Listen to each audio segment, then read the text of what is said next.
Co-signing for your entity.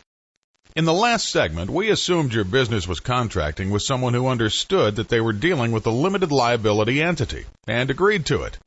But many situations arise where the other contracting party will require a personal guarantee from one or more of an entity's representatives, whether directors, officers, managers, partners, etc. Beware. Don't give in to this demand without a fight. You formed your entity to protect yourself from business creditors should disagreements or other misunderstandings occur, or should your business ever become insolvent and unable to pay its debts. Now, ultimately, you'll have to decide whether the benefit you're contracting for is worth sacrificing those protections for which you formed your entity. It's a game, and if you wish to succeed in the long run, you must insist on maintaining your separateness and preserving your limited liability. The fact is, there are many companies and individuals willing to contract with your entity without a personal guarantee, but they will not do this automatically. You must stipulate. Most companies will try to improve their position by using you as security. This is obviously in their best interest. The solution, however, is to respond by doing what's in your best interest, which is to protect yourself from unnecessary risk.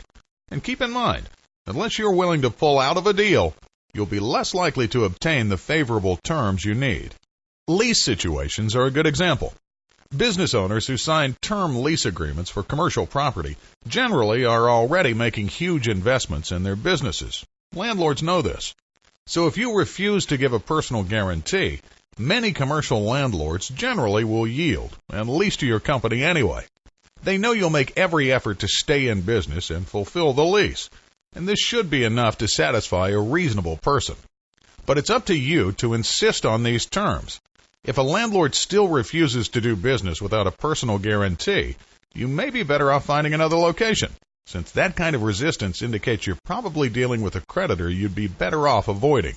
Another option, and a lesser evil, might be to include a clause in the agreement that releases your personal guarantee after a short period of timely payments. So if you find yourself pressured to co-sign for your company, consider the following before you take that step. First, you have more leverage than you realize, so try to maximize that leverage. Second, there's too much at stake to roll over and give in every time a creditor demands a personal guarantee for your entity.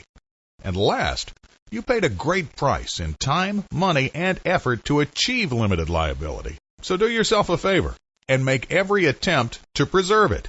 Consider first your own security, and second, the needs of the business. Only then can you properly weigh the pros and cons of your decision.